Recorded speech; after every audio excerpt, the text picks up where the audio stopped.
ఆవు చనిపోకపోయినా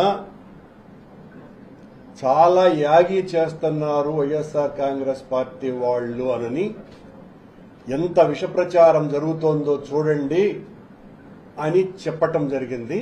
ఇది ఇప్పుడే మొత్తం అంతా కూడా వైరల్ అవుతున్నది.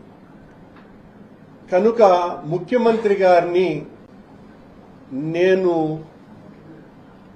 అడుగుతున్న విషయం ఏంటంటే, ఉదయాన మీ ఈవో శ్యామలరావు గారు 43 ఆవులు చనిపోయాయి అని ప్రకటన చేసినందుకు, మీ చైర్మన్ బిఆర్ నాయుడు గారు 22 ఆవులు చనిపోయినాయని ప్రకటన చేసినందుకు శ్యామలరావు గారిని సస్పెండ్ చేయటము, బిఆర్ నాయుడు గారిని తొలగించటము రెండు జరగాల. మీరేమో ఒక్క ఆవు కూడా చనిపోలేదు అని మీరు చెప్పినారు. మీరు చెప్పి అంతా కలిపితే 2-3 గంటలు కూడా కాలేదు.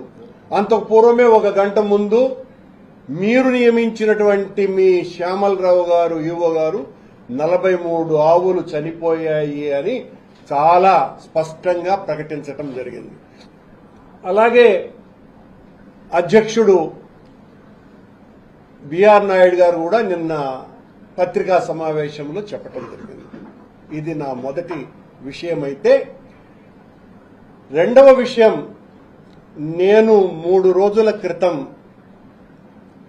ఆ గోమాతలు చనిపోతున్నాయి అనని ఏ ఫోటోలైతే చూపిస్తూ నేను మాట్లాడానో అవి ఫేక్ అని, మార్ఫింగ్ అని టీటీడీ ప్రకటన చేసింది. దానితో పాటు తెలుగుదేశం పార్టీ పెద్ద ఎత్తున సోషల్ మీడియాలో వైరల్ చేసింది. నేను చూపించినటువంటివి ఒక్కటంటే ఒక్కటి కూడా మార్ఫింగ్ కాదని, ఆ గోవులన్నీ కూడా శ్రీ వెంకటేశ్వర గోశాలలో చనిపోయినటువంటివే, అక్కడ తీసిన ఫోటోలేనని కట్టుబడి ఉన్న, భగవంతుని మీద ప్రమాణం చేస్తున్నా. నేను అలా చెప్తే మీరు నమ్మరు కాబట్టి ఏ విచారణకైనా నేను సిద్ధం. మీరు ఏ విచారణ చేసైనా కూడా నా మీద చర్య తీసుకోవచ్చు.